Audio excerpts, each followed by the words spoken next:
हो आहे. माझं बोलणं झालं ना त्या ठाकरे सरांशी.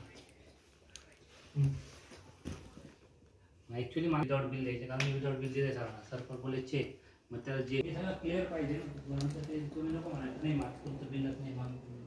हा ऑलरेडी सरांनी मला 5 तारीख